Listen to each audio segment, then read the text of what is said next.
I hated O'Brien. This bastard arrived in 52, at the very end of the Great Famine, and by 63 he had recruited all the Irish bandits in the 5 Points area. He was now Boss O'Brien.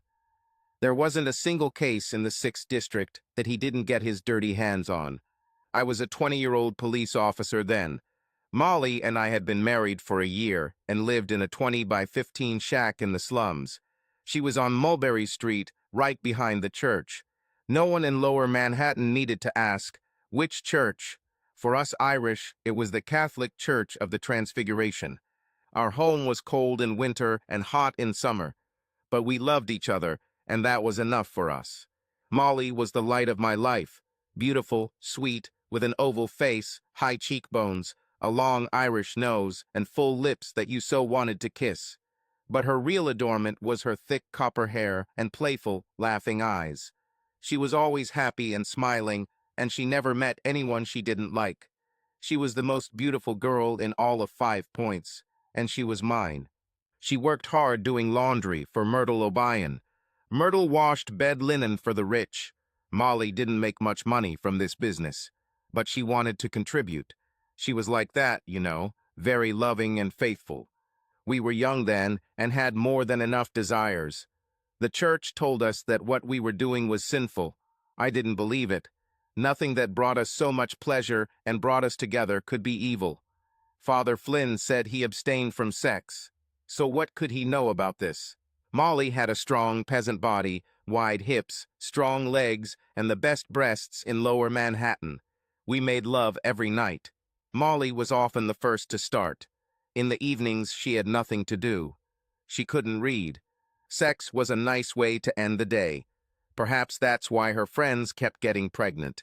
Molly was never pregnant. There must have been something wrong with one of us. But I, for one, considered it a blessing. I had Molly all to myself. Her family come from the Burren in County Clare, and these girls are still as fierce and unforgiving as the stormy Atlantic Ocean. She was a true daughter of Ireland, a powerful woman created for work and childbearing. We didn't do anything fancy up there. There was no room for complicated matters. I patrolled from the Franklin Street station, which is near Collection Pond. It was a long worth to Mulberry and back. They paid a little more because Mulberry was the border between Dead Rabbits and the Bowery Boys. The Rabbits were Irish bandits working for Tammany, and the Boys were the force for the Know-Nothing Party. Tammany recruited all the Irish they could find, while the activists wanted all of us Irish to be sent back to our homeland. So meetings between the Rabbits and the guys were frequent, and we, the police, had to be present at each of them. The nativists arrived first, and they did not want to share, so the saloons had signs that said, "No dogs or Irish allowed," and they meant it. Their excuse was that the Irish couldn't control their drinking and fighting. Maybe they were right, but in my opinion, lumping us all into one category was ignorant. We Irish worked hard, doing jobs that were too tedious or dirty for the aristocrats. Michael O'Dowell shot Bill Poole at one of these meetings, and Chief Schwartzwalder sent 7 of us to arrest the criminal. His words, not mine. I wondered why the Germans were in charge of a section full of Irish. Maybe because he spoke better English. When we arrived, O'Brien was standing in the doorway of O'Dowell's shack. It didn't take a genius to figure out that the boss was putting on a show for the Rabbits and the rest of the Irish scum hanging around. I was the youngest in the group, so Sergeant O'Toole led all the negotiations. He said, "Now we shouldn't cause trouble, Seamus. We have to arrest this guy, and that's it." O'Brien mounted his high horse. He didn't care about O'Dulla, and everyone knew it. But he was increasing his reputation among the 6th District crowd, so he swelled up like St. Patrick driving out snakes. This played well against the crowd of traveling Irish, and the crowd was large. Everyone was evil back then. It was difficult to find work. And of course we all blamed the newly freed blacks who were marching north into the city. None of us Irish ever thought that drinking might have been a factor. Then someone threw a stone that hit Timothy O'Higgins, and the revival began. I may not be the tallest Irishman, but I'm tough and I love to fight. O'Brien stepped off the porch with a brick in his hand, while O'Toole's back was turned to the crowd. It was obvious that O'Brien was going to hit the sergeant, so I stopped him before he could do it. The fight didn't last long as we quickly took control of the situation. We brought out O'Dullah from his house and added to the others. He wasn't going to do anything anytime soon anyway. Tammany quickly took them both, as expected. O'Brien turned to me as he left and said, "It's not over yet, Riley, not for long, bucco." And he was right. I made myself an enemy for the rest of his life. It was a gorgeous spring day on Mulberry. I whistled as I finished my rounds. I entered our small room with a joyful smile. This quickly changed. There, as if in real life, sat Seamus O'Brien. His grin told me everything. He was going to repay Molly. Molly was simple-minded. She just didn't understand that true evil existed. So she was excited. She ran up to me to peck me on the cheek and said, "Councilman O'Brien honored us with a visit, dear. He wants me to be maid Aaron at the Tammany reception for Councilman Tweed." The choice was clear. Molly truly was a very special woman, and she was the epitome of pure Irish femininity. But it's clear from the sparkle in O'Brien's eyes that he didn't just mean for Molly to hand Boss Tweed a bouquet of clovers and roses. O'Brien extended his big, meaty paw without breaking stride. He said, "No offense about that little misunderstanding last fall, Patrick." I thought, I doubt it. He continued, "I wanted to smooth out the corners, nominating Molly on Virgo Aaron. She will be the perfect example of Irish womanhood." The sparkle in his eyes said he wouldn't rest until he slept with my wife. The war had been going on for 2 years, and she was never far from people's thoughts.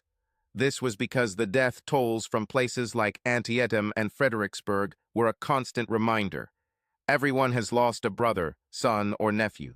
The motto of the Irish Brigade was, "Fog and Belach clear the way." So the 69th New York, known as the Fighting 69th, was on the front lines in terrible places like Bloody Road and Stonewall, and Colonel Meher lost a lot of good Irish boys. Worse, judging by the way things were, it was of no apparent benefit. The Union needed more people for the meat grinder, so the damn Congress passed something called the draft. The Conscription Act, as they called it, said you could be pulled out of your life and forced to serve in Mr. Lincoln's army. Any capable man between the ages of 20 and 35 was included in this list. Of course, they wrapped it all in an American flag. This could evoke patriotic feelings in every guy, except that the aristocrats immediately ransomed themselves. The price was absurd, $300. This left only the Germans and us Irish in the pool. Monday, the 13th of July, was a hot and clear summer day. We expected trouble. The death toll just came from a place called Gettysburg, and the anti-war newspapers spent the weekend whipping up stories of how we poor whites were paying for the Republican war with our lives. We police officers were assigned to guard the platform in front of the Provost Marshal's office on 44th Street. There they pulled out names. The first few guys just shrugged their shoulders and went to the provost officers who were there to greet the recruits. These guys probably had no business anyway. The next one had his arm around a beautiful girl who was clearly his wife. He said, "But I'm married." I heard a voice from the podium say, "Whatever, kid. It's your name and you go." Both the man and the woman began to cry. The provost's guards dragged him away, his wife clinging to his arm. It was pathetic. The crowd began to murmur dangerously. Then they pulled out the next name. I heard Patrick Timothy Riley. There are a lot of Rileys in New York, and most of them were named Patrick. Then I heard the same annoying voice say, "It's him, guys." I turned to see who said it, and it was O'Brien. His grinning smile said it all. Molly's face flashed into my mind, and a feeling of horror came over me. I said, "Wait, I'm married too, and I'm a policeman. You can't take me away." O'Brien mockingly said, "Yes, we can, bucco, and we will. Grab him, guys." With these words, 4 men in blue grabbed me straight from the police line and began to drag me to the rest of the unfortunates. Now everything was between me and O'Brien. My first instinct is always to fight, and I'm stronger than most people, so I was able to free myself and went to O'Brien. I screamed in rage, "You're not getting away with this, O'Brien. Where are the New Yorkers? Where are the rich people? You are a traitor to the Irish, O'Brien. You send your people to their deaths. How many silver coins did they give you?" The cowardly bastard was hiding behind the police chief. At that moment, a gang of soldiers attacked me, but I saw how the first bricks and stones began to fly. Looks like I started the New York draft riot. The riot lasted 2 days. I did not know the details of how it happened or who or what was hurt, as I was chained and taken to Camp Astor on Rikers Island. My Irish temperament was boiling, and they kept me in chains until they threw me into a cell. I spent a week in the dark. I was fed once a day. All I thought about was my Molly and what would inevitably happen to my bright, shining swallow. Seamus O'Brien was not far from my thoughts. I would survive to kill him. Finally, the door opened and a couple of healthy soldiers in striped uniforms dragged me out. I was weak as a kitten by that time, so they had no problem doing this. Several dapper guys examined me while I was hanging by my arms between 2 jailers. One was in military uniform. He was a neat little man with brown hair and clean-shaven. Best of all, he looked smart. It was a contrast to the other guy. I knew him. His name was Jenkins, and he was provost marshal. A man in uniform examined me. It was like buying a horse. He said, "I saw what you did at the recruiting meeting. I heard from your boss that you are a good fighter." I said, "Let me go and you will find out." The man in uniform laughed loudly and said, "He'll do. We need people who know how to fight." 2 sergeants dragged me to the table. There was paper on the table. Jenkins said, "Sign your name." I said, "I can write." The man in uniform looked surprised. Jenkins said, "Okay, Spud, sign your name." I said, "Not until these 2 let me go." Jenkins said, "Release the prisoner." As soon as they did, I rushed towards Jenkins, only to be stopped by the sharpened saber against my stomach. The man in uniform held it. He looked very calm and said, "Sign the paper." I knew I was signing for the entire term. I couldn't protect Molly if I did, but they were going to skewer me like a chicken if I didn't. A little voice in my head said, "Live to fight another day, Patty." So I signed. At this, the man in uniform, whose name was Merritt, said, "Escort Mr. Riley to the cars and shackle him there. He has a meeting in Buffalo, and I want him not to miss it." He knew I would jump off the train if I wasn't chained to him, so I rode all the way to Buffalo in a wagon carrying boots and other military supplies. After a day and a half of no sleep, I arrived at an empty site in Rockport. It was a place they derisively called a recruit training camp. While we were passing through the camp, they literally threw me out of the train. I rolled down the slope towards the feet of Sergeant Michael Brennan. He picked me up and said with a big leprechaun smile, "Welcome to the Army, boy," as he removed my handcuffs. Most of my scandals were knocked out of me. I finally accepted that my life in 5 Points was over, and that, for better or worse, my wife is now in the clutches of a man whose sole purpose was to humiliate me. The only thing that kept me going was killing him in the most creative ways possible. I grieved for Molly. She couldn't write, so we couldn't exchange flowery love letters. None of my friends could read or write either, so there was no point in trying to hold on to my old life. I could have been on the moon like she was. I'm a very strong Irishman, but I cried a lot in the darkest hours of the night. It was so unfair. I told God he could forget about seeing me at the pearly gates, because any deity that would allow this to happen was not my friend. I made it through because I knew there would be revenge at the end of my rainbow, and the devil was my master. My heart was cruel, and cruelty was my best friend. Molly was now too good for me. Brennan dragged me towards a dirty collection of tents. There were 3 guys in the closest one. None of them looked happy to be here. He said, "I'll give you guys a bunkmate, make him feel at home." This must have meant beat-up Irish. Like I said, I'm a good fighter. I trained a lot, grew up in 5 Points. I'm short, but I have a neck like a bulldog, and the rest of my body is thick and powerful. I can also take a hit. It's because my skull is thick and Irish, and I'm an unattractive wall of muscle. I didn't try to become like that. This has been passed down through generations of Irish potato diggers. I reached an understanding with these guys after they were brought to their senses, so I had a choice of places to lay out my new army blanket. There is also more space there, because the guy whose jaw I hit was sent home. He thanked me for getting him out. I could barely sit on a horse, let alone ride it. The only horses I saw in 5 Points pulled carts, and I didn't fire the weapon. They fixed it all 4 weeks before we were sent south. Meanwhile, I fell off horses a lot. I hated horses. Most of us were called from the city itself, so I had a lot of company falling off things. But I loved the gun.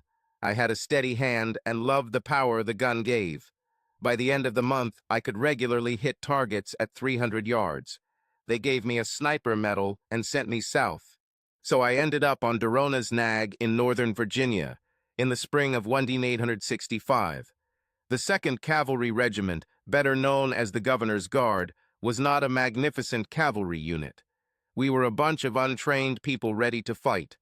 We fought on foot, like infantry. So I carried a .58 Springfield rifle with a nearly 2-foot bayonet instead of a saber and a fancy Sharps carbine. Our commander was Colonel Fisk. He was a man who often quarreled with his superiors. In short, he looked like me. The man who made me sign the paper commanded the entire brigade. I liked Wesley Merritt. He knew how to fight. And unlike Custer, he seemed to care whether the rest of us survived. For some reason, he loved me too. He made me a sergeant.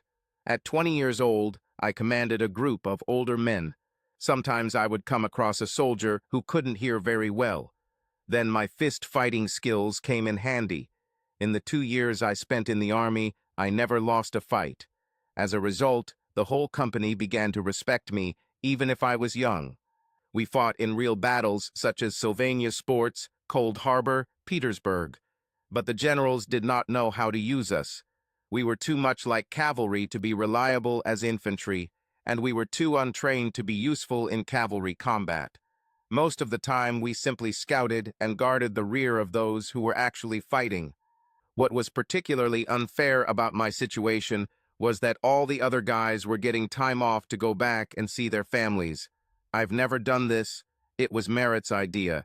He knew I would run away if he ever let me out of the camp, and he was right. The guy who was summoned before me was something of a friend. His name was John Blake, and he was a good, quiet guy, decent and reliable. Before being drafted, he was a mechanic on the docks, and he and his wife Nellie were thinking about buying a house. Fortunately, they lived with Nellie's parents, so she had a place to stay. Molly was all I had and vice versa. Her parents died on the way here, and they found me in a basket in front of the church. So our situation was different. Blake was sent home for a whole week after the failure at Crater. They just laughed when I asked. Maybe it was for the best. Blake returned much sadder. He really missed his wife, but he said she was fine without him. I asked him about Molly. He said he hadn't heard anything about her. I felt like he was hiding something, but I didn't hear anything more from him. Finally, we got an opportunity at a place called Marshall Crossroads. They needed all the cavalry they could get. They found a gap in the enemy line, and we rushed through it to surround them. The distance was too great for an infantry march, so they called out all the cavalry units of the Army of the Potomac, including us. When we surrounded them, they tried to break through. It was the first time I killed a man in battle. I didn't regret it. It was a Confederate officer. The Confederates tried to break through the cordon around them. They were desperately trying to escape. We stood behind a wooden fence. We got up and fired at them with a volley. The field was shrouded in black gunpowder smoke, so visibility was no more than 30 yards. Dull figures appeared from the fog, and we shot them. From such a distance, we could not miss. I stood out in the battle, remained standing, and calmly shouted commands for the salvo, load, get ready, fire. I wasn't brave. The only reason I did this was because I thought the sooner we got this thing over with, the sooner I could get back to my Molly. But they thought I deserved to be an officer, so I was immediately promoted to lieutenant. I didn't do anything different as a lieutenant, but I got my tent. I was officially an officer in combat for only a week. Then it all ended at Appomattox. It didn't matter. I knew that in the eyes of my betters, I would always be nothing more than Irish trash. But on the other hand, being an officer increased my severance pay, since the mounted rifleman caught Wilkes Booth.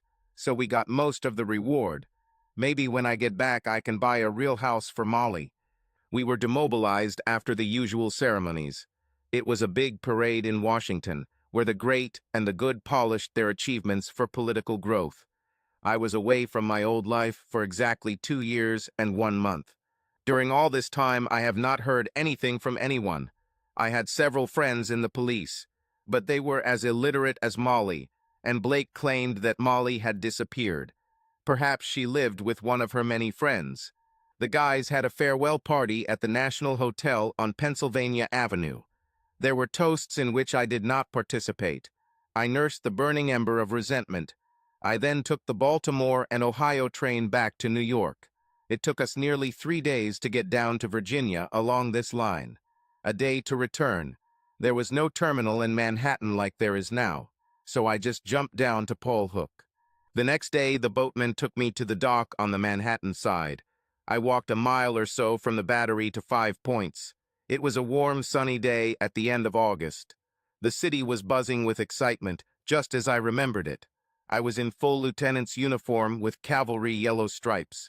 When I got to the old area, people didn't recognize me. This was understandable. If I had been a bit of a difficult case when I left, I was now a completely different person. I was no longer the naive 20-year-old being dragged out of his childhood in chains. I spent 2 years enduring danger and hardship. I commanded men in battle and killed enemies. Now I was dead on a pale horse, and I was looking for O'Brien. I approached our small hut. My heart was beating in my throat. It has always been a happy place, full of peace, joy, and love. Now it was an abandoned, crumbling house, just like my life. There was nothing inside but the rubbish of cheap whiskey bottles, apparently abandoned by tramps looking for a convenient place to drink. In many ways, the desolation of this place was a perfect analogy for my soul. Molly was nowhere to be seen. I didn't expect her to be there. She needed to live somehow. I didn't know where she was. But I knew where O'Brien lived. He had a beautiful house on Broadway, near Washington Square. It was late evening when I arrived at his door. I could probably finish my business right then and there. I looked confident in my cavalry uniform, even if in reality I was just a mounted infantryman. But I didn't want to be hanged, so I wanted fewer witnesses. I was just hanging around, doing reconnaissance. I wanted to understand the daily routine. Normally, I might seem suspicious to the neighbors, but I got a lot of approving looks. They liked the shape. Finally, evening came. The street lights were on. I was across the street from O'Brien's house, just watching the traffic in and out of the house. Many politicians, whose faces I knew, came to kiss the great man's ring, or any part of his anatomy he desires. There was movement there, and a beautiful carriage arrived. The front door of the house opened, and O'Brien came out. He was dressed in a top hat and tails, apparently ready for a night on the town. There was an absolutely stunning woman on his arm. She was dressed up for the evening, wearing a tight emerald green dress that contrasted beautifully with her luscious copper curls. The dress showed off a gorgeous pair of breasts. I'll check it out thoroughly. She was my wife. That explained everything. Now she didn't at all resemble my bright bird. She was a dressed-up lady of New York society. O'Brien put his arm around Molly's waist as the slimy Irish bastard escorted her to the carriage. She pressed herself close to him. She looked calm, relaxed, and content. Seeing this annoying sight, I felt nothing. No jealousy or anger. I've cried enough to reach a state of insensitivity. At least now I knew Molly was okay. She will soon inherit a lot of money. I was there all day, watching. I counted 4 servants in the house, a butler, 2 maids, and a cook. 3 women and 1 elderly man. The rest of the large household apparently came to work during the day. I knocked on the door after everyone had left. The old butler opened it. I hoped the maids had already gone to bed. I didn't want them to see what was going to happen. It will be terrible. The butler examined my full uniform and military posture and said disdainfully, "Master at the symphony, he will see you in the morning." He was used to turning down people who were much more important than a humble cavalry lieutenant. He started to close the door. I stopped her with my foot and said in my most commanding voice, "This can't wait, buddy. This comes straight from General Wool. I have to deliver it tonight." Wool was suspended immediately after the riot. I did not know that. Luckily, the butler didn't know either. The man began to object. So I said sternly, "I just told you, friend, it should be delivered tonight." I added threateningly, not expecting any objection. "Shall I wait in his office?" and pushed past him. The butler was an old man. He reluctantly moved away and pointed to a room that was slightly more luxurious than Lincoln's. I entered, turned to him, and said imperiously, "Send him to me as soon as he arrives." Then I slammed the door and began to explore the office. O'Brien has really succeeded, that's for sure. I didn't realize how big until I opened his bottom desk drawer and discovered a huge leather bag full of golden eagles. She just lay there as if money meant nothing to him. This must have been O'Brien's stash. It was a huge fortune. I put it in my bag. On top of my severance pay, I had a huge pile of cash. O'Brien returned home 3 hours later. I sat in his luxurious leather chair, smoked one of his expensive cigars, and enjoyed his Napoleon brandy. The rest of his cigars were in my pocket. I heard a loud, irritated voice in the hall and the respectful response of the butler. He said loudly, "I'll be up soon, dear, as soon as I throw out this intruder. We still have unfinished business tonight." The implication of this caused a real stab of pain. I guess my heart wasn't as cruel as I thought. But that sealed the bastard's fate. He swung the door open and walked into the room like a bear with a pain in the ass. I sat relaxed in his chair, my feet on his table, smoking his cigar and holding a glass of good brandy in my left hand. But what caught his attention was the large army Colt I was holding in my right hand. I said, "Close the door, Seamus, and sit down. We really need to catch up." His eyes narrowed, his face darkened with anger, and he looked like he was about to explode. I made a close-the-door gesture with the gun. There was something in my eyes that convinced him to do it. He came to confront me. I looked at him calmly. What I lived for was going to happen. I was completely calm. Then he recognized me. His eyes rolled out, and his face showed horror. He plopped down on a chair and said pleadingly, Now, don't do anything you'll regret, Pat." I said, "What would that be, Seamus? Do you think I will regret killing the man who sent me to slaughter and then stole my wife?" He said smoothly, "Now, Pat, you know it was just one of those things. You damaged me, I damaged you. It's over now. We are even. We can shake hands and go on our way." It was funny. O'Brien has always been an Irish politician. The assumption was so absurd. I threw my head back and laughed out loud, but the pistol did not flinch. I killed good people in the war. I didn't have the slightest doubt about killing this piece of shit. I said conversationally, "Are you going to come upstairs after I leave? Molly is a great lover, isn't she, Seamus? How long did you wait?" I saw it in his eyes. But he was still looking for a way out. He looked exactly like a cornered rat. He said, trying to sound noble, "After you left, the poor girl was left without care. I just did the Christian thing and took her in. I can't help it if she has a crush on me." I believed him. Molly was simple-minded at heart. She relied on people to take care of her. I guess she was more than grateful when O'Brien showed up on her doorstep. I also imagined that it didn't take long for him to seduce her into his bed. Molly has always been a hot Irish girl. I said, "When did you tell her I was dead?" He looked miserable as he said, "After the Sylvania spot. There was another Patrick Riley on the list of dead." He thought he saw a ray of hope. He added, "We all thought it was you, Pat. I was just taking care of your widow. No offense, right?" My eyes told him that I knew it was nonsense. I said, "When did you two get married?" He said, "We got married straight after that. It was in church, so it's legal and all. You were declared dead." I thought, this declaration would not be difficult for O'Brien to arrange through his political friends. Now this will provide Molly with wealth. I said wearily, "Well, that's all in the past, Seamus. I really wish I could stay and make your death long and painful. But I have a train, so I guess I'll have to get to work. Any last words?" He said, "Please, Pat." He had tears in his eyes. The guy really wanted to live. But of course, he was rich and influential. Even better, he had the most beautiful woman in New York. I understood, if I had Molly, I would want to live too. But I didn't have it. She was now O'Brien's wife, so it was time for him to leave. It was ironic. It only took a determined man and a gun to bring down his empire. I said, "See you in hell, Seamus." I stood up and calmly packed the bottle of brandy into my bag. I placed it next to the heavy bag of gold. My heart became lighter. Then there was a frantic noise in the hall, and the door swung open. She stood there in a nightgown and long black stockings. She looked gorgeous and scared. The room was full of smoke from my cigar and gunpowder.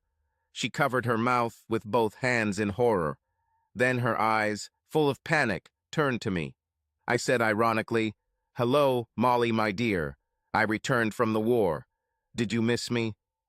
At first she looked confused. Then her look changed to completely stunned when she recognized me. She whispered weakly, but you're dead."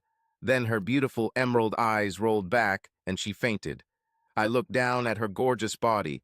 A brutal wave of regret washed over me. It was so heartbreaking that I almost fainted too. But I heard the old butler begin to move below. So instead, I walked out into the night, carefully closing the office door behind me. I needed to get to the New Jersey side before the hype started. This will require stealing the boat, but there were a lot of boats at the piers at the Battery. I wanted to stay and hold her, love her, and tell her everything was okay. But that's not true. She betrayed me, even if she was deceived about it. Now she was the widow of my hated enemy, and she will inherit the O'Brien fortune, thanks to me. Now I was free. I accomplished what I came for. Molly may not have been able to read, but she was smart. She would lose her inheritance if she told the authorities that I did it, so she had a million reasons to come up with a story about a mysterious killer. I was the nameless ghost of former Lieutenant Patrick Timothy Riley. I had pockets full of cigars, a huge bag of gold coins, and a significant severance package. I was only 20 years old, and I thought I would try my luck in the West. A new man appeared when I pulled the trigger. It was like death and rebirth. Even in my deepest despair, on rainy nights in Virginia, I held on to the hope of resuming my old life with the woman I loved. Knowing that Molly had spent all this time enjoying herself with the man who sent me to the slaughterhouse would have killed me, literally. No wonder Blake kept his mouth shut. I knew she had been deceived. Molly was sweet and beautiful, but she was also simple and trusting.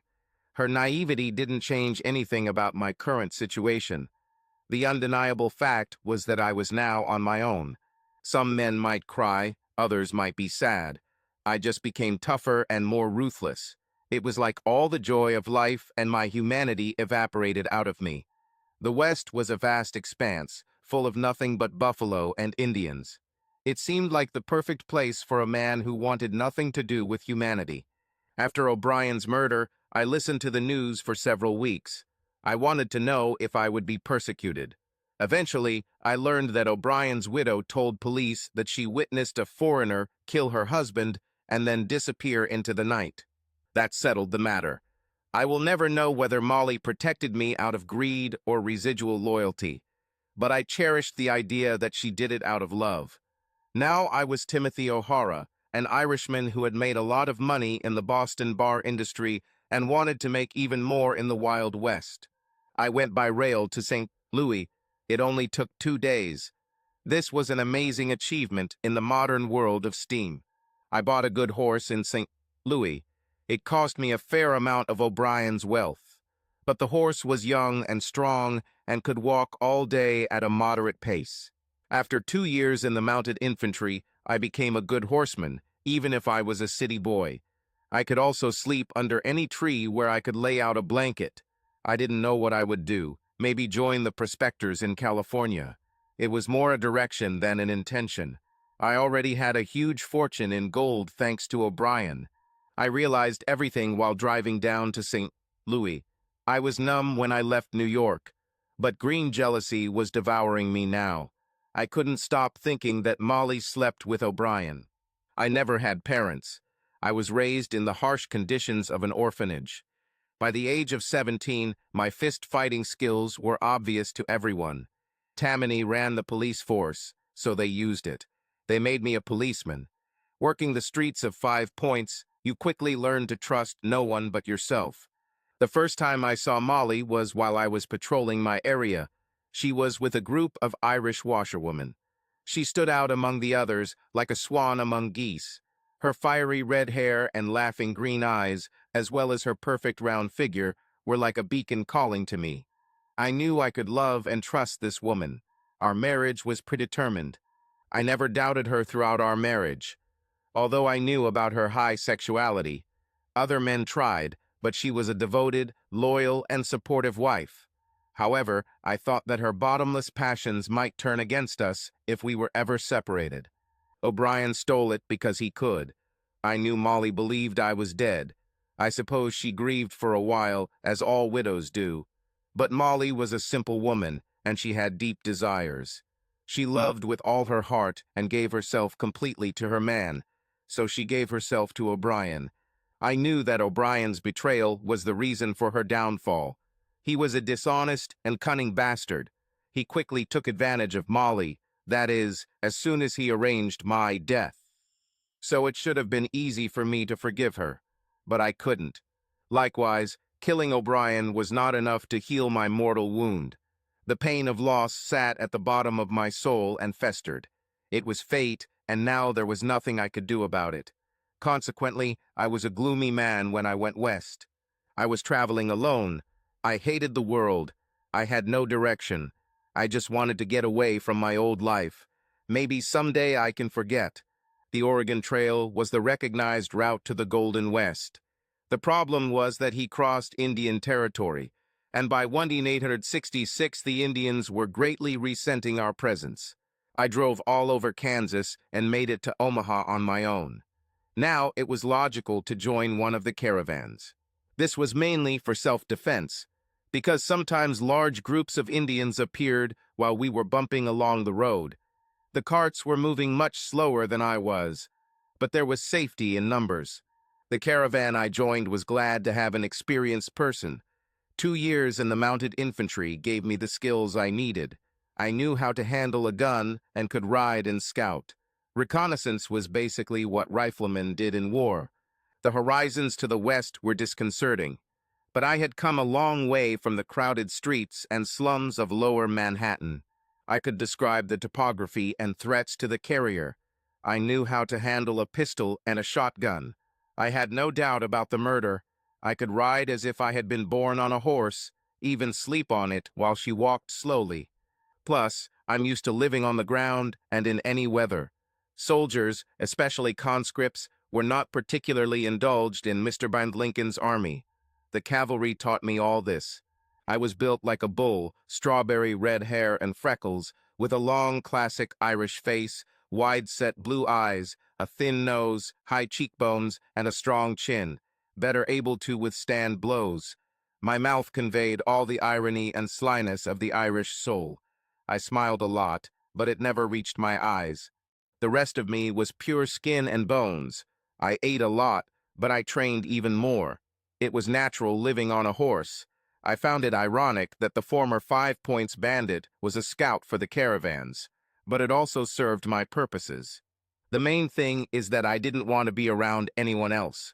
Driving forward meant that I only came to camp at night. The emigrant route generally followed the course of the Platte River through Nebraska territory. It was used as an improved route for 20 years. It crossed the lands of the Sioux and Cheyenne until it reached Oregon Territory west of Fort Laramie. By 1866, many branches had appeared, which mainly led to gold mining towns that appeared in Colorado and Nevada. My job was to scout each one to see where the best paths and terrain were. I found a young couple that I could stand, or perhaps more accurately, who could stand me. They let me spread a blanket under their wagon. I also put an army rubber blanket under my bed. Thus, I was completely protected from the elements while I slept. The guy's name was Ezekiel, or Zeke. He wasn't in the war. I was. So he seemed like a boy to me, although in fact he was a couple of years older. He was one of a dozen children on a farm in Ohio. His old man gave him a Conestoga wagon and sent him west with his blessing. This meant that the family had one less mouth to feed. His wife was a good German girl. She had blonde hair and a pretty face. She had one of those attractive bodies, all breasts and hips. It was as if her body was asking to be loved. She was also the reason I left the caravan. The trail crossed many rivers, which we either had to wade or cross by ferry. In fact, there were so many rivers that ferries were big business back then. We waited for the Green River to calm down.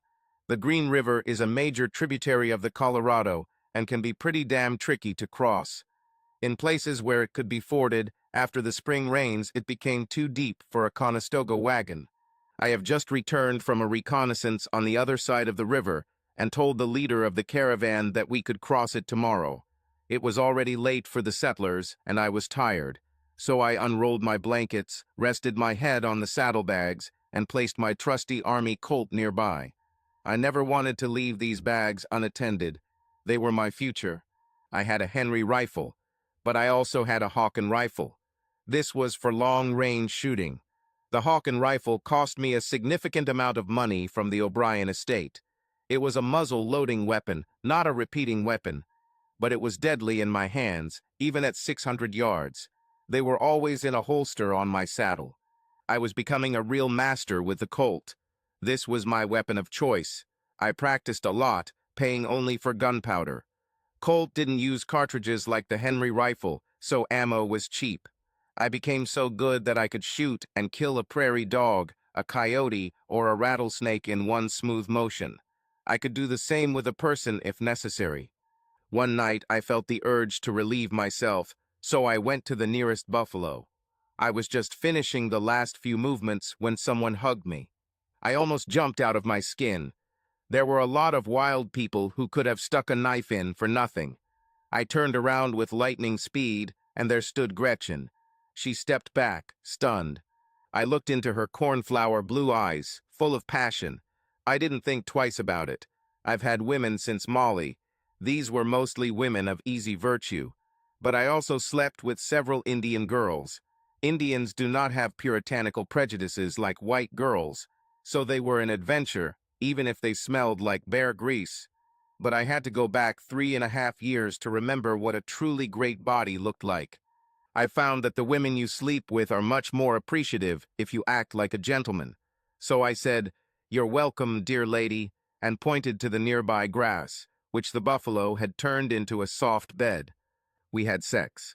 She stood up and, without saying a word, put on her modest cotton nightgown and walked back into the darkness towards the van. We barely exchanged words the entire time we were together. It was probably the weirdest lovemaking I've ever had. We did it almost every night after that. Gretchen was an amazing lover. But other than these moments, we acted as if we didn't know each other. The caravan finally made it to Rollins. Chappie Clayton, who was the leader of the caravan, met me when I arrived from reconnaissance. We were a little ahead of the caravan itself. He said, "You were a good scout, Tim, so I'll give you fair warning. Some guys are going to kill you if you go back to the vans." He didn't need to say why. I was exposed. I didn't know what was going on with Gretchen. But she wasn't my problem. She started it. I thought that a girl with her abilities would probably convince her husband to believe any story she came up with. Without saying a word, I nodded, turned my horse, and said, "Thanks for the warning, Chappie." I then headed towards Yellowstone country. I spent the next couple of months moving up the Yellowstone River. I didn't want to cross the mountains to the west, and the company of caravans was enough for me. The Great Plains were terrible, too dry at times and too wet at others, too hot and too windy, and the horizon was endless. I loved the beauty of the area along the Yellowstone River, but the leaves were turning yellow and winter was approaching. I needed a place to wait it out. They found gold along Grasshopper Creek, north of the Yellowstone River. I had enough gold as I needed, but someone had founded a town along the Bozeman Trail, which was ideally suited to serve the crowd of would-be prospectors heading to the gold fields of western Montana. The town itself was pretty rough. He was 5 years old, and there were a lot of different people there, from cowboys to sharpers, from eastern newcomers to businessmen, and even some foreigners who came to hunt and fish. It seemed like the perfect place for an Irishman named Timothy O'Hara. I wanted to see what opportunities Patrick might find in a thriving ranching town like Bozeman, so I decided to go there. There were many Indians in Yellowstone. They didn't bother me. By that time, I had already mastered their sign language and spoke a little of the Cheyenne language. They were decent people if you didn't bother them. They had their own military societies, such as the Dog Soldiers. I had to stay away from them. But I've been in the wild long enough to know all the rules of the wilderness. I sometimes went into their villages to exchange for pemmican or some black powder. It was in one of these villages that I first saw Anavao. This northern Shushan word means beautiful girl, and it suited her perfectly. To me, there are two types of Cheyenne women. Most of them have moon-shaped faces with high cheekbones, almost oriental eyes, and prominent noses, or they have long, oval faces. Combined with the same high cheekbones and eyes, these types of faces can be exotically, stunningly beautiful. Anovo has taken this concept to its absolute extreme. She had an incredibly beautiful face with satiny skin. Combined with her wide, sensual mouth, her unusual, very fair skin tone, and her perfectly proportioned features, she had an almost unreal aesthetic appeal. Her body was slender and panther-like, with full and firm breasts atop a long waist and long legs. To me, she was even more beautiful than Molly. When I first saw her, I just stopped and stared. I asked the man with whom I was bargaining, "Who is this?" He spoke decent English, but he used a Cheyenne word, which meant unwanted or sometimes unclean. I asked, "She's beautiful. Why do you call her that?" My friend said, "She's not one of us. Her father was a white man." I understood what he meant. The white man meant that, despite her stunning beauty, Anawawo was not fat Cheyenne. They accepted her into the tribe. But it was very difficult for a young girl to grow up with the stigma of white blood. I completed my transaction, packed the pemmican in my saddlebags, and left the village. As I was leaving, I met the eyes of a woman. She washed her clothes in the river. She looked at me, full of grief and despair. I almost fell off my horse. Her eyes were bright blue. No wonder she had a hard time fitting in. I almost stopped to talk to her. But I realized that this would violate all social norms of the Cheyenne culture and would likely result in her being challenged to a duel and killed by her husband or father. So I moved on.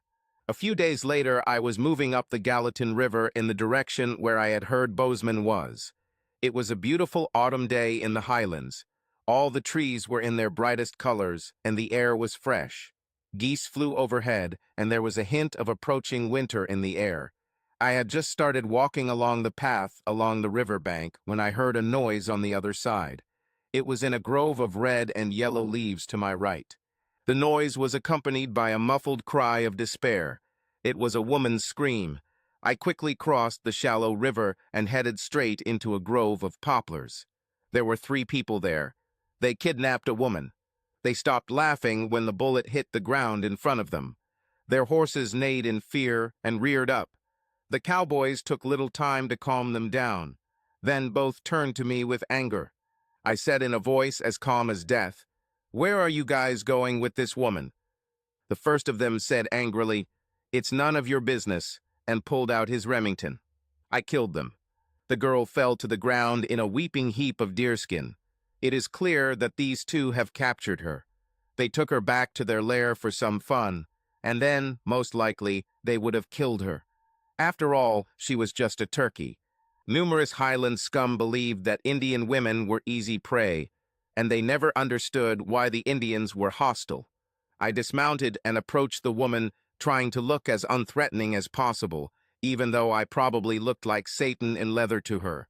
I had no experience dealing with crying women.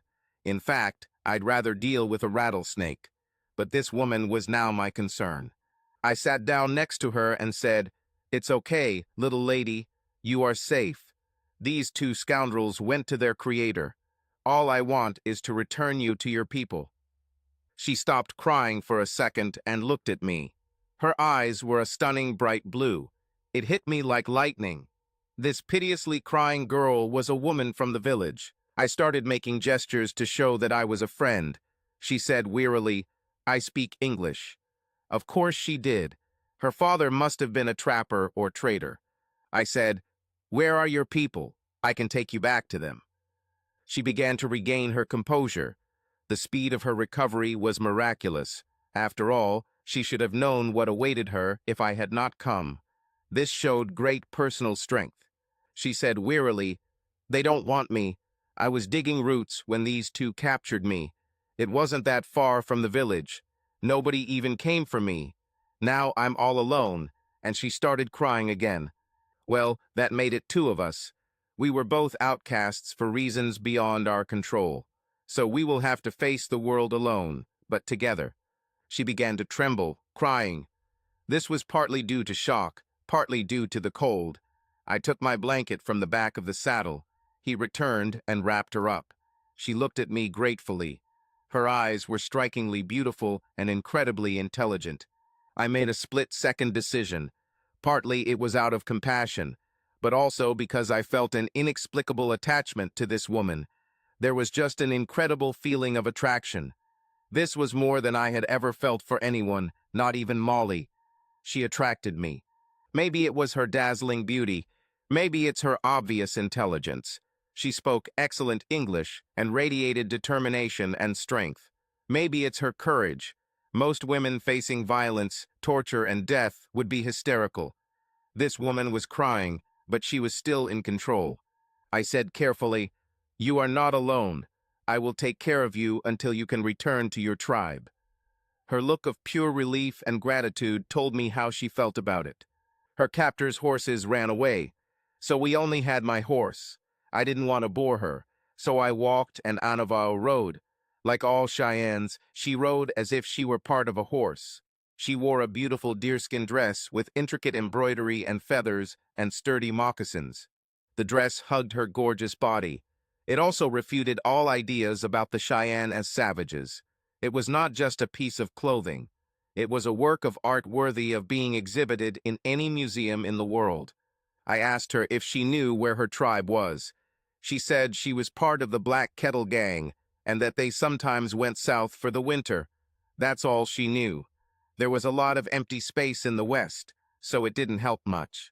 I asked, "How did you end up separated?" She said, "I was digging commas in the field across the river. I was alone because none of the other women wanted to work with me." Commas was a root that was a staple food for the Cheyenne, but it was difficult to find at this time of year. She added, "They must have been hiding in the tree line. They drove up to me, grabbed me, and stole me. They drove all day. I think they wanted to get as far away from my village as possible. But they didn't touch me. One of them stopped to relieve himself. I tried to escape, and then you showed up." I asked, "So your gang could be miles away?" She nodded dejectedly. The solution was obvious. I said, "You can come with me. I'm going to a place called Bozeman. I'm going to spend the winter there. You can stay with me, and in the spring we'll find your group." She understood that I was offering salvation. She said in a voice full of gratitude, "I am a good worker. You will never regret taking me in." We camped the first night near a small stream. I followed Gallatin because it led straight to Bozeman. We hardly spoke. We were both loners for our own reasons, but the connection between us was so strong that it was almost tangible. I have never felt more well-being in my life, even with Molly. This woman, Anavuo, seemed to complete me. I became whole again. She looked at me through the fire. Her eyes were shining. Those eyes and her beautiful face were breathtaking. She was light-skinned for an Indian. Of course, the Caucasian blood, of which she was so ashamed, had some influence. Her eyes were huge with long, thick eyelashes. The intense blue color was probably the result of her mixed heritage, but I have never seen such eyes before or since. Her hair was thick and soft. She wore it in a braid that reached down to her buttocks. She was probably younger than me, but it was difficult to determine. The Cheyenne do not use calendars. She had a beautifully proportioned body, full where it needed to be and slim everywhere else. Everything about her walk reminded me of the perfect symmetry and balance of big mountain cats. I asked, "What are you thinking about?" She replied, "I was just thinking how noble and beautiful you are." I laughed heartily and said, "You don't need to flatter me. I'll take care of you anyway." She glared and said, "I will always be honest with you. I will work hard for you. You will never regret having me as your woman." Okay, it's all over now. She declared herself to be my woman. For the Cheyenne, this meant that I would feed and protect her. In return, she will serve me with her entire life. If sex was part of it, it was just part of the service. I've had a lot of women. So why didn't I sleep with Anavuo on the spot? Because her situation was completely different. I felt a deep tenderness for her, and this feeling scared me to death. In less than 24 hours, this girl had broken through all my defenses and taken deep root in my heart. I don't understand how a woman born and raised in an Indian tribe and an Irishman from the wildest parts of lower Manhattan could connect with each other like that. But I felt closer to Anavuo than I ever did to Molly. If you want to call it love at first sight, so be it. So there was a lot more involved than just sex. If we got together, it could only be out of love. I only loved one woman, Molly, and it ended very badly. I lost her to fate and an evil man. The last thing I wanted to do was tempt the gods by falling in love with a refugee from a foreign culture. It was my instinct, but there was an attraction, and we both felt it. I pushed all these hesitations away as I tried to fall asleep. It became colder as the night progressed. She was wrapped in my blanket, her teeth chattering, but she didn't complain. I was freezing to death, lying on my rubber mat without shelter. I thought, "This is stupid," and patted the ground next to me. She happily moved over to me, snuggled up to me, pulled the blanket over us, and sighed with contentment. Then she fell asleep. However, in the middle of the night, I had to go behind a beech tree and release my tension. When I woke up, she was swimming naked in the river. I later learned that Anavuo bathes every day. She sang a cheerful little song while she washed herself. She carefully rubbed her raven hair with the bouquet of lavender she had collected. That explained why they were so silky and smelled so good. Washing took some time because her hair was very thick and fell all the way to her butt. She stood with her back to me. I admired her. Then she turned. It was an amazing sight. Her body was perfect. She looked pleased. She said, "You're awake." She walked towards me, dripping, unashamed, and just absolutely beautiful. Indians do not have the same complexes about their bodies as white people, so she was superbly natural without the slightest embarrassment. She walked past me and bent down to pick up her dress. Seeing this didn't help my condition. I thought to myself, "Lord, give me strength." We had breakfast with the supplies I bought from her village. But I quickly realized the value of Anavuo's legacy. I shot a rabbit early in the morning during our journey. I left Anavuo at our evening camp while I tied, fed, and groomed the horse. We needed to take very good care of this animal. It made our journey much easier, because it carried all our supplies and, of course, Anavuo. When I returned, Anavuo was nowhere to be found. I started to panic. Then I caught the delicious smell of something cooking in the low-growing cottonwoods. I went there with a grin on my face.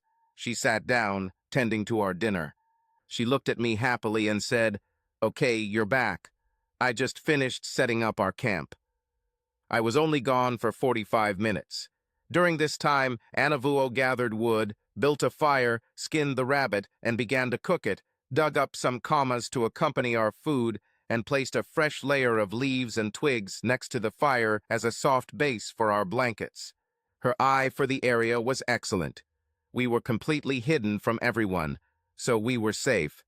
But we were also above the surrounding ground in case of rain.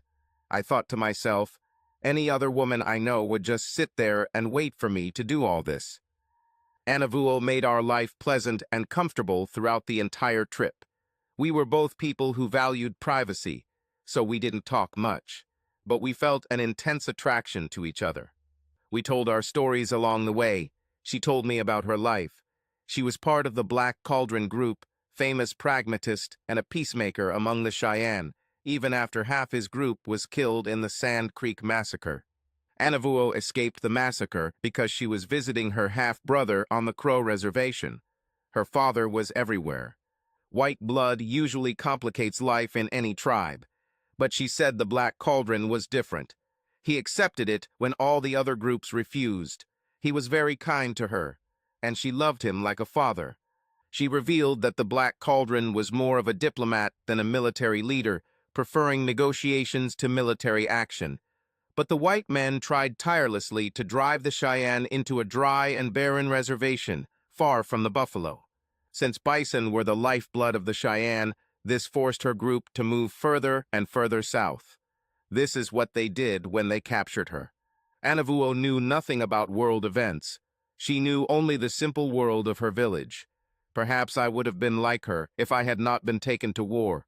But ever since I saw the elephant, I knew that we were both part of changing realities in the West. This change would ultimately destroy all aspects of traditional Cheyenne life and culture. Bozeman sits on a high plateau between several high mountain ranges. Most of these mountains contain gold. Therefore, Bozeman was the starting point for every old prospector, new miner, and dubious speculator. When I arrived, I saw that it was also an ideal place to settle down and earn some money. O'Brien's gold will come in handy here. Bozeman had been laid out 5 years before our arrival, and it had a reputation for being a wild and lawless place, especially after the herds began to be driven along the Bozeman Trail. Every cattle town attracts its share of crooks, ne'er-do-wells, gunslingers, and bad actors. But Bozeman was also key to control of the Yellowstone Territory, so the Army established Fort Ellis, 3 miles from the city. The fort's goal was to take control of the entire region. I wandered around the new fort looking for opportunities. There were infantry and 5 companies of the 2nd Cavalry. The 2nd included my old part after the war, and I thought I might know some of the guys. I was walking along the parade ground when I heard a joyful cry, "Pat!"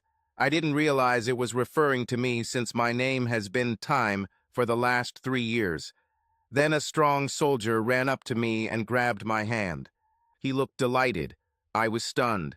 I said, John Blake, how the hell are you doing, boy?" I'm not a person who likes to communicate. In fact, I try to avoid talking to people.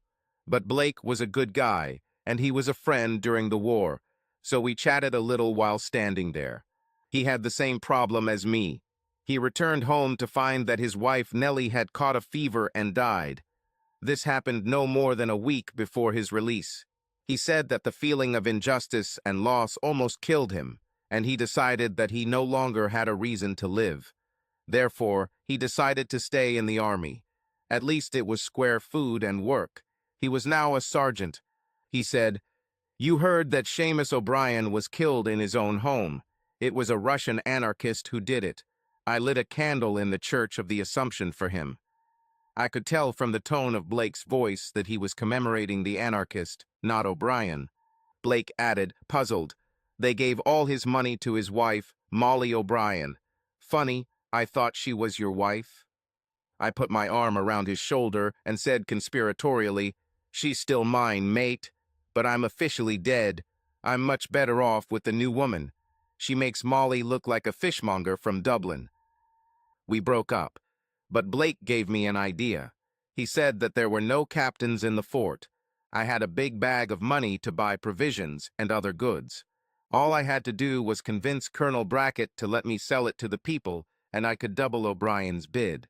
You may have to hand over some gold, but I knew I could do it. I thought about this as I returned to find Anavuo. I thought I could buy Conestoga from one of the immigrants. Some moved back after seeing how high the mountains were, or simply settled where they were. I could load her with all sorts of tempting things and roll her up to the fort gates. I was a soldier. I knew what the cavalry would sell. My only problem was getting supplies to sell. But there were regular steamships to Yellowstone, and I could deliver things on the far west. It was a paddle steamer that delivered goods to the army. Meanwhile, Anavuo visited the Cheyenne camp. The Indians gathered around the fort, hoping that the army would protect them from the local white settlers. The settlers looked for any excuse to exterminate the Cheyenne because they considered them outsiders. The army was no better than the settlers in terms of attitude. They considered all Indians to be warlike. But politics in Washington dictated that the army carry out its duties. Thus, a tense truce existed between the Indians and the soldiers. This was based on each side pretending that the other did not exist. I needed a base. I lost all illusions about life as soon as I saw O'Brien and Molly together. It's easier to just drift if you have gold in your saddlebag. But sooner or later, the money will run out. So it was time to think about the future, and Bozeman seemed as good a place as any. Anavuo managed to sow a small seed of optimism. We finally made love, and it was as spiritually uplifting as I imagined. This happened as we were heading north, and it was natural and spontaneous. I shot a buffalo, which was no feat of marksmanship. Since there were about 700 bison just standing in the herd, it would have been harder to miss. Then, in half a day, Anavuo transformed the creature into tasty supplies, useful tools, and a waterproof sleeping blanket. She did this using only my Bowie knife. So now we no longer slept in a blanket that smelled like horses. The following week, I added black bear to our supply. Thanks to Anavuo, our bed at night was now as splendid as at a store. Despite the fact that frosts began to appear and snow was falling in the high mountains, under all these animal skins, it was warm and cozy. In fact, it was so warm that we started sleeping naked. The first night, this was enough. There was no hesitation. She must have spent her entire life completely alone. Her strange blue eyes made her stand out, and despite how beautiful and capable she was, she could never be fully accepted by the people around her. She must have been trying to fit in, did everything she could as a Cheyenne woman to please the members of her tribe. She must have worked harder than others, been more considerate of her elders, and obedient and responsive to the men in her life. But there was always this feeling that she was not completely Cheyenne. I understood how she felt. In everyone else's minds, I was an Irish bastard. I saw it in the way they treated me. To activists and snobs, I was a drunk and a bully, lazy and inactive, no matter how sober I was or how hard I worked. They were more than happy to use my muscles to keep them safe. But they didn't want me in their neighborhoods or saloons. People like O'Brien were successful, but they did not receive invitations to Vanderbilt's fancy dress ball. So I knew what meaningless prejudices were. Anavuo's soul was open to me, and I felt only tenderness and care. I felt her desire to please one person, and I instinctively knew that I could trust this man with my heart. She could be from a completely different world, with a completely different set of life experiences. But we were essentially the same person. She will always be my other half, and will never betray me. I said what he knew was true. I love you, Anavuo. I will love you forever. We will die in each other's arms. Promise me that. She looked at me just as lovingly and said, I have been looking for you all my life. I have finally found you. I will bear your children and take care of you. I will never leave you. Thus Patty and the Indian girl were forever bound under the brilliant stars of the high plains. It was as binding a promise as any made before the Pope, and the surrounding mountains, pine trees, and endless sky were a much grander scene than St. Peter's Basilica. We spent the winter in a Cheyenne village, because I didn't want to stay in Bozeman itself. This was caused by an incident that occurred the day after our arrival. The Cheyennes had no problem accommodating us for the night. Hospitality towards strangers is part of their culture. But we needed another horse, so Anavuo and I went into town to buy one. There was a stable there, which was basically just a shed and paddock. They kept a herd of horses there. Most of them arrived with the cattle drive as spare ones. I found a suitable chestnut horse. She was big, healthy, and on the decent side of youth. I came in to find out how much they wanted it. It was an elderly man sitting on a barrel. He was telling something to two other guys who looked like they could be his sons. They were all dirty, unshaven, and unkempt. I said, "How much for the chestnut one?" The man looked at Anavuo with pure contempt and said, "Get that bitch out of here. We don't serve savages in this establishment."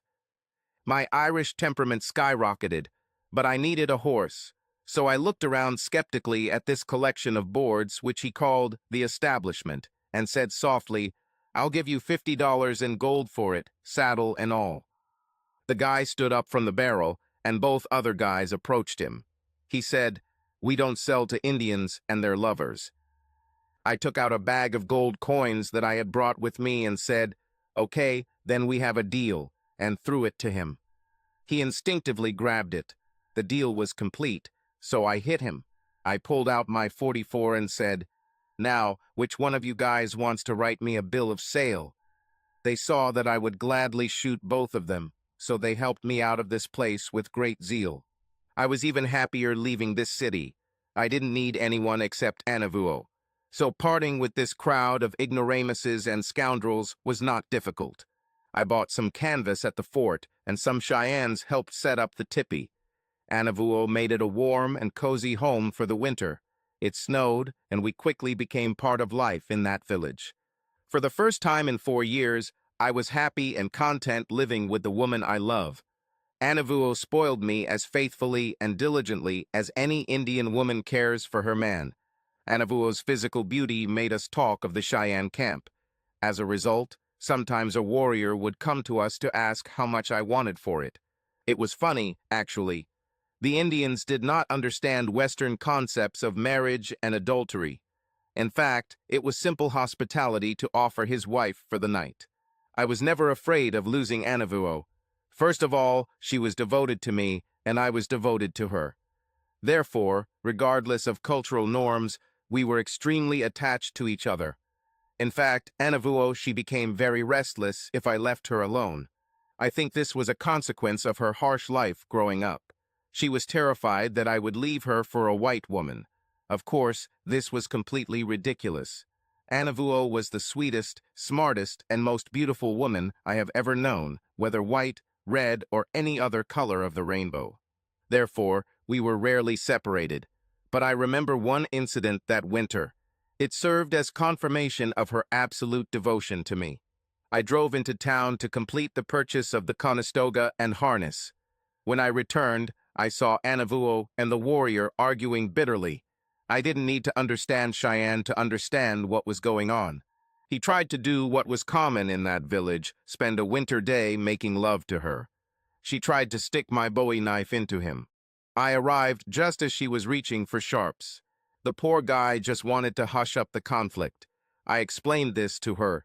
She was still furious. She blurted out, "He tried to make love to me.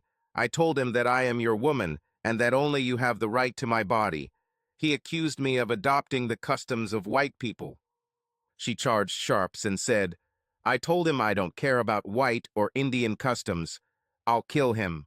My reaction was to laugh, taking the weapon off her. Anavuo was still seething like an angry wild cat. She looked so brave and fiery that I wanted her right there in front of the tipi. I waved for the guy to leave. He ran away. Then I took my brave and beautiful wife into our home and helped her vent her anger. Colonel Brackett and several of his men finally came to discuss the incident in the paddock. I presented the bill of sale, which showed that I had paid a fair price for the horse. I told him that a man had insulted my wife, and what did he expect? I mentioned my service in the Mounted Rifle Division. I then offered him 100 of O'Brien's Golden Eagles so that he would allow me to open the captain's office at the fort. The colonel decided that I was indeed worthy of the 2nd Cavalry and carefully accepted my small bag of coins for consideration. Now, all I had to do was organize the rest of the enterprise. Nothing more was heard from my friends from the stables, maybe because I told them I would kill them if I ever saw them again, and they knew I was serious. The Great Northern Railroad had a branch line to Bismarck, and the far west carried ammunition, thence up the Yellowstone to Fort Ellis. So it was a matter of making the right connections in Chicago and Minneapolis, and I was in on it.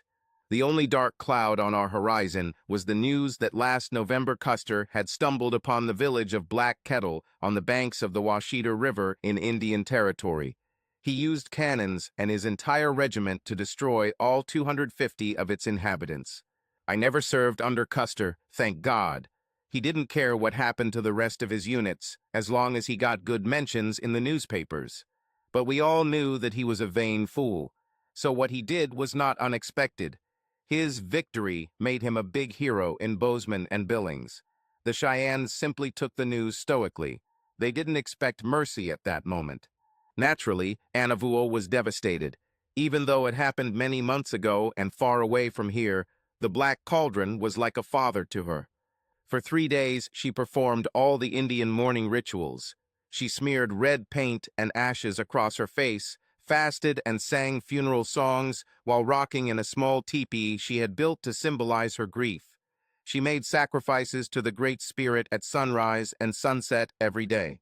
I didn't comment or try to interfere, and neither did the rest of the Cheyenne. They understood that this was personal between Anavuo, her father, and the Great Spirit. 3 days later, she came out looking exhausted. She slept for almost a day and a half after that. She then quickly returned to her devoted self.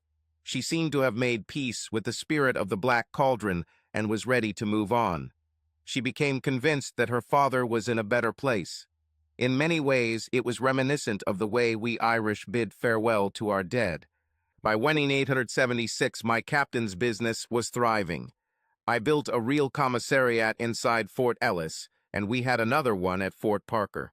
The income from this business enabled me to build a large, substantial log house on 300 acres of land, which I purchased on Pitcher Creek. This was about 10 miles east of the fort, towards Yellowstone. I had no intention of working this land. I just wanted a lot of distance between us and our neighbors. I needed space because in those short 8 years, the love of my life had already given birth to a healthy and strong boy and 2 beautiful and energetic girls. We baptized them in a small Catholic church that appeared in Livingston, where the Great West landed. A lot of Irish people moved west, and many of them worked for me in the master's business. Father McCarthy married us. I wanted to make sure that my fortune would go to my companion and assistant if something unpleasant happened to me. The small payment convinced him that the marriage of a white man and an Indian woman was acceptable in the eyes of God. The fact that he had doubts convinced me that he had not read the Bible. John 7:24 and Galatians 3:28 are more than clear about what God thinks about skin color. We gave our children Christian names, but of course, each of them also had a spirit animal and a name given by the Cheyenne priest Mio. We didn't want to lose their connection to this culture. Anavuo was a devoted mother and an excellent wife. She made it her responsibility to cater to my every need. She didn't refuse me anything. But more importantly, her wisdom and guidance were the rock on which our family was built. Her beauty was legendary in the area. That's why we sometimes had guests. I wasn't as stupid as some of these guys thought. I knew that they were coming to confirm the rumors and perhaps try their luck with the captain's wife. But then again, Anavuo was very smart. She used her exceptional looks and charm to help us grow our business. That doesn't mean she didn't know what was going on. Indian women learn about men very early in life, and unlike Molly, she never had any illusions about a man's mind. Anavuo was hospitable to everyone, but never allowed the slightest obscenities. She deftly avoided any situation where she would have to draw the line. I didn't need to talk about it. The realization and decision were solely up to my wife. And with one exception, I never had any reason to be angry. However, there was one particularly persistent person. This guy wouldn't leave her alone. Sutton was an Eastern Indian agent. He was an educated man, with all the arrogance and condescension that came with it. He thought that Anavuo, being a Cheyenne, and I an ignorant Irishman, should respect his attention to her. Of course, he was a pest. When Anavuo didn't even want to listen to him, he became aggressive. He stopped with us ostensibly to discuss the creation of a post on the Crow Reservation. This would be a profitable business for us. Therefore, he received a royal welcome. He must have taken our hospitality as permission to harass Anavuo. Maybe other captains did things this way, but not us. It was early evening. He was with us for almost half a day. I noticed that he couldn't take his eyes off Anavuo as she busied herself preparing dinner. But many men did this, so I didn't pay attention to it, until I returned from the barn with samples of our products. She turned to me and said indignantly, "He tried to kiss me." I looked at Sutton. He looked at me with contempt and said, "What's the big deal? She's just a turkey, isn't she?" I'm not any more getting involved in fights. I took him out to the stable and discussed his misdeeds with him earnestly. He ended up crying and begging for mercy.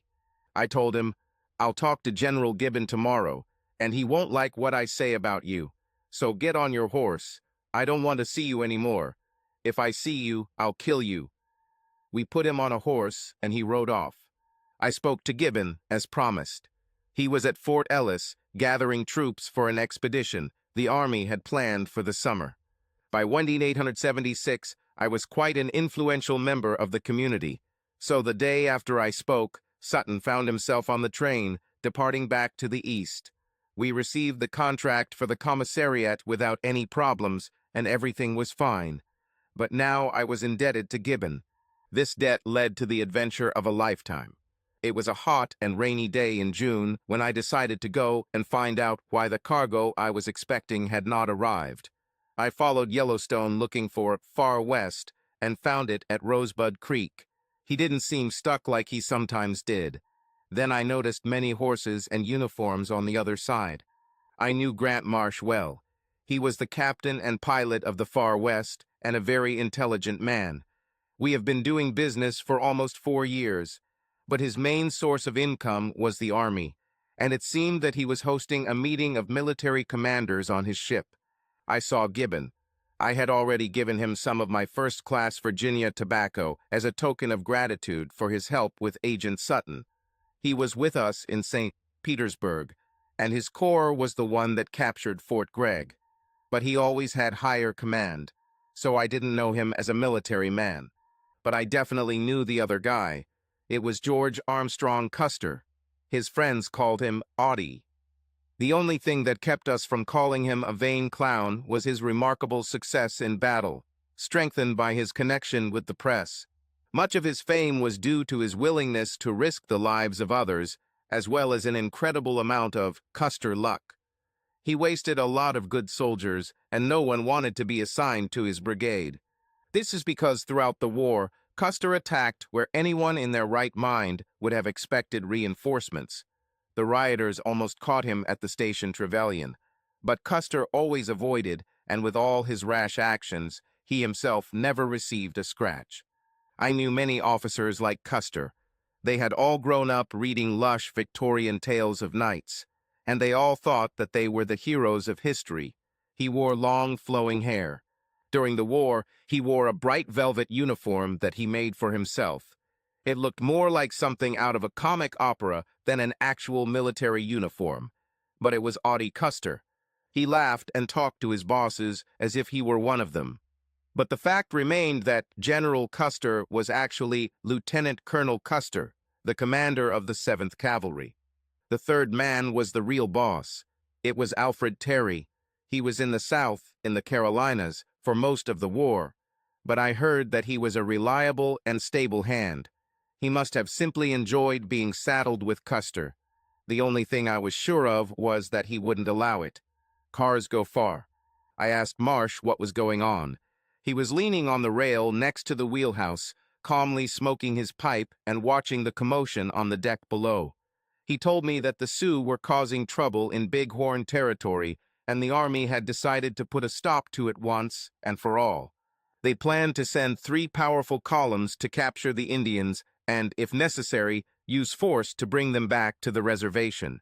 He said George Crook's column was somewhere down Rosebud, but Gibbon and Terry met at Far West to coordinate their efforts. I pointed at Audie. He was decked out in a new set of deer skins that made him look like a store-bought version of Kit Carson. I asked, "What about Custer?" Marsh said, "He's doing reconnaissance for Terry.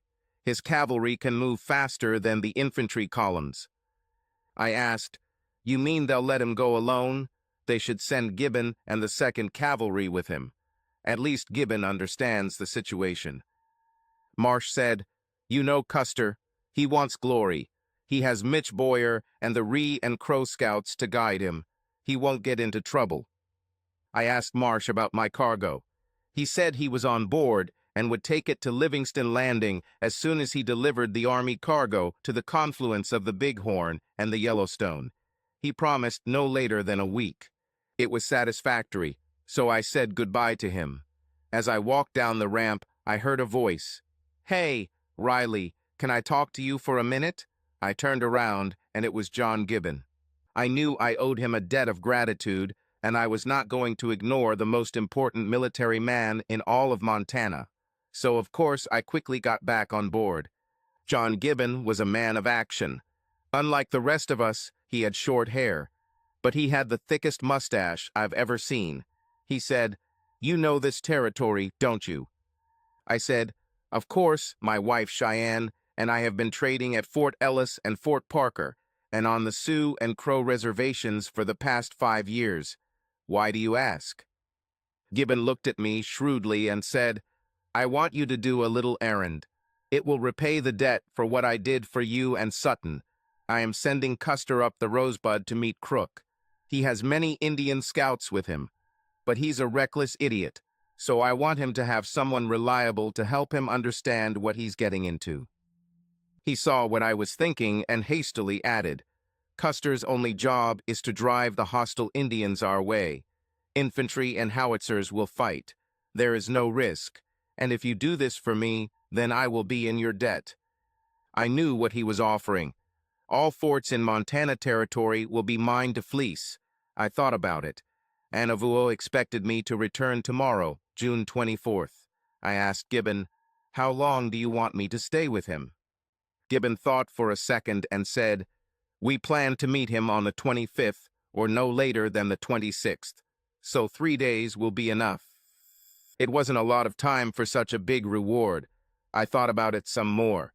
Among the Indians sitting on the riverbank was a guy who looked like a teenage Crow. Anavuo speaks Crow, so I told Gibbon, "I'm all yours if this guy gets a message to my wife." The guy was the son of one of the Crow Scouts. Both spoke some English. I gave him a note for Anavuo and a gold coin, which overpaid him, but I wanted the message to get through. Custer had no intention of leaving until he had demonstrated the entire 7th Cavalry before the generals. Like I said, he was a show-off. Then all 600 of us headed down Rosebud singing Garryowen, while Terry and Gibbon led their infantry towards the Bighorn. Gibbon made sure Custer knew who I was. He told Custer to listen to me. Therefore, of course, I was moved to the end of the column. I rode with the rest of the people whom Custer did not want to listen to. I didn't care since I was going to make a lot of money just by participating in the 3-day walk. I rode with a gray-eyed killer named Benteen and Miles Keogam, who was a real Irishman. Both hated Custer with such a passion that only his second-in-command, Marcus Renault, could rival them. Of course, like most narcissistic fools, Custer had his admirers. Yates, Weir, Calhoun, and his brother Tom all rode in a small, adoring group around him. He even had his own newspaper reporter named Kellogg. I had not been in this detachment for more than half a day, and I already realized that we would have problems if a battle broke out, because half the command wanted Custer dead. So naturally, trouble found us. Scouts arrived early the next morning to report a large Indian camp in the next river valley to the west, which was the Little Bighorn Valley. Going there was completely contrary to Terry's orders to Custer. Custer was ordered to reconnoiter Rosebud rather than chase hostile Indians into another river valley. If Custer had done what Terry told him, he would have eventually run into Crook. Everything would be different if he did. But that's not the style cars. He smelled glory, so he headed west. All that day we moved through hills and valleys, looking for Indians. It was extremely hot and dry on the arid high plains, and most of us were on the verge of exhaustion. I thought Gibbon owed me a big debt for all this trouble. It was a complete waste of my time. Custer never acknowledged me, so I was of no use to him, and his minions all the time looked with contemptuous smiles when I said something. Boyer was friendly. Of course, we knew each other since we spent a lot of time in these parts. He said that Custer was determined to do to the village we were chasing what he did to the village of the Black Kettle. That is, completely destroy. We spent the night of the 24th in camp southeast of the Little Big Horn Valley. Bycaster and scouts examined the area. He returned full of enthusiasm. There was a large village located on the river, and it seemed as if the whole Sioux tribe might be in it. If Castor thought about what it meant, he could be with us today, but thinking was not Hawkeye's forte. After dinner, the officers held a small meeting. I joined them to find out what was going on. All of Custer's fans wanted to attack the next morning. They were afraid the Indians would run away if they didn't. I said, "Didn't Terry order you to drive the Indians towards him instead of attacking them yourself?" Reno and Benteen nodded vigorously in agreement. Custer's entire retinue looked at me with hostile eyes. Custer said with a sneer, "We've finally caught these savages, and I won't let them get away. Terry is too slow and too careful. They'll run away if we wait for him." His retinue nodded in agreement. What Custer really said was that he wanted all the glory for himself. I heard him mutter under his breath, "If we defeat them tomorrow, I will still have time to announce my victory at the Centennial Exhibition in Philadelphia." So that's what it was. He was speeding things up because he wanted to launch his political career on America's 100th birthday. We attacked tomorrow because Custer needed to catch a train to get back east in time. My Irish temperament skyrocketed. I said, "This is not Wachita, Hawkeye. There will be no old men, women, and children there. There will be Sioux and Cheyenne warriors, the best of their warriors, and there will be many of them." He and his retinue laughed contemptuously. He said, "The Indians will not stand against the cavalry. As soon as they see us, they will run. I am more afraid of them running away than of them fighting us." He then looked at me slyly and said conspiratorially, "That's why we'll capture their women and children first. They'll come back and fight if we capture their families." I thought to myself, this guy doesn't understand at all. His only experience fighting Indians is destroying defenseless villages. Attacking Oglala, Hunkpapa, or Brule families would make their warriors furious. I said, "You've never seen Akita Lakota warriors or Cheyenne dog soldiers in action." "I have. They were born on a horse and are fearless to a fault. If we threaten their women and children, they won't stop until we're all dead." Custer laughed again and said, "Well, if you're afraid, you can leave any time." This put me in a difficult position. I put up with this clown and his illusions for 2 days. All this time would have been wasted if I had not been with him when we met Gibbon.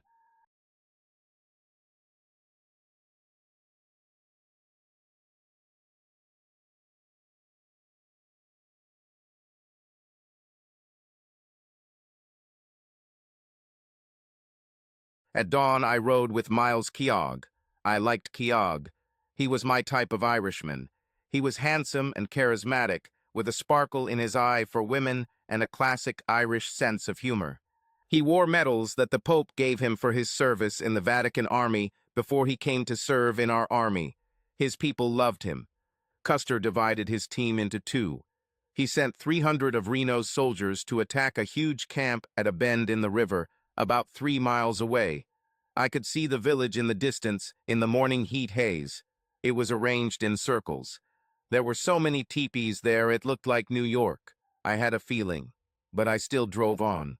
Custer led 5 companies up the hills and ridges across the river. Keogh's company was in this unit. It was a bright and sunny Sunday morning, and it was getting hot. The choking dust from our movement was oppressive, and it was difficult to see what lay ahead as the long column of horsemen advanced along the crest of the hills. Custer's determination inspired some men, but most of his team, including senior officers, did not trust him. Therefore, an alarming number of soldiers were urgent and led their seemingly tired horses as the column advanced. I saw this trick many times during the war.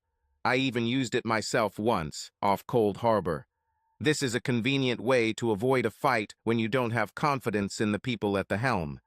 In the end, these guys turned out to be the luckiest. They eventually joined Reno and survived. The heat was so oppressive that Custer took off his deer shirt, and he acted crazy. He kept shouting to his adjutant Vivi, cook, that he had finally caught these savages. Then he would jump forward excitedly. My premonition intensified. This guy didn't take the danger seriously. Below, it seemed that Reno had launched an attack. A mass of Indian warriors ran out of the village. The last thing I saw as we climbed the hills and rounded the salient was that a line of Indians, apparently outnumbering Reno's force 3 or 4 to 1, was beginning to envelop his flanks. At this point, Renault appeared to hasten his men to form a line of skirmishers. This was not what Custer had planned. Renault had to drive straight through the Indians and straight into the village. This would provide the necessary anvil for Custer's hammer. It was obvious that Akai had greatly underestimated the number and determination of the warriors in this camp. I could hear gunfire from Reno's group as we moved along the hills. Until now, we have not been noticed. Keogh, who was an experienced man, shouted, "Renault is in trouble. We must go back to help him." But Custer ignored him. Auntie was a man with a mission. His goal was to keep the Indians from escaping. He planned to do this by threatening their women. The problem was that the only movement the Indians made was towards the battle. However, despite all the obvious evidence, Custer continued to advance. The sounds of gunfire faded behind us. We walked a few more miles when we came across a ravine that allowed us to drop right into the middle of the camp. Custer apparently planned to attack from the far end of the village to drive the Indians back to Reno. But the village was much larger than he expected. However, he launched an attack down the ravine, right into the middle of the village. I did not participate because Custer had split his company again, and I was in the hills with Keegan, who commanded the second group. Several warriors met Custer at the river, and the attack stopped right there. I still don't know why they stopped, and then retreated up the hill to our right. It seemed that someone had shot Custer and his standard bearer. Perhaps this was the reason Custer fell into the water with a big splash. Then a group of his men ran towards him. They left the standard bearer where he fell. Another reason could be that Custer saw a huge force of Indians running along the river bank and through the village. It seemed that they had already dealt with Reno and were now returning to fight him. Either way, the attack stopped right there, and no one involved survived to explain why. I remained calm. It seemed like we had everything under control. Around me, there were almost 250 well-armed and well-trained cavalrymen. Custer moved to the right, up the hills towards the ridge. Keogh pushed his company in the same direction. Apparently, we were going to secure a foothold in the hills and let the Indians attack our fast-firing Springfield 73 rifles. But the Indians advanced so quickly that we had no time to unite into one defensive position. We could survive if we could gather all our soldiers on one hill, as Reno did. But Custer signed his own death warrant when he divided his forces again. So Custer's group, Smith, Yates, and Tom Custer, were on the same hill. Keogh and Calhoun were on the other, perhaps 100 yards apart. Most of Tom Custer's company was with Keogh, since Tom was with his brother. We therefore entrenched ourselves with Calhoun's Company L and Tom Custer's Company C, forming a line of skirmishers in front of us. Keogh's company I was behind with the horses. According to cavalry tactics, every fourth man held horses for the other three. Therefore, Keogh's group had more men than the thin blue line in front of us. The Indians attacked like a swarm of bees, but we should have dealt with them quickly if we had a clear field of fire. The problem was that the hill was full of ravines and cracks, and the warriors advanced through them, as they do when hunting buffalo. They were invisible until they appeared at the last moment to shoot at us point blank. To make matters worse, the Springfield rifles began to jam, as they always did when they overheated. Therefore, the volume of our shooting was not what it should have been. In addition, the Indians seemed to use Sharps and Henry rifles, which were both longer range and faster firing than ours. The line of skirmishers under the command of Handsome Jim Calhoun fired a couple of powerful volleys. He promised Custer, who was his son-in-law, that he would not let him down, and he did not disappoint. Calhoun's fight was the only organized resistance that day. Everything else was just soldiers firing at random through clouds of gunpowder smoke. The riflemen were overtaken before they could fire a third salvo. There were too many warriors, and they simply overwhelmed our guys. A fierce struggle began. Then the Indians turned their attention to us. Everyone in the circle around Keogh was shooting except me. I didn't have a weapon, and I didn't want to shoot these people, even to save my life. They were just reacting to an unprovoked attack on your village. Everyone understood this. Nobody expected mercy. The soldiers shot down enough horses that they formed a kind of parapet. Most of the soldiers were hiding behind dead horses. Time slowed down, and I was strangely calm.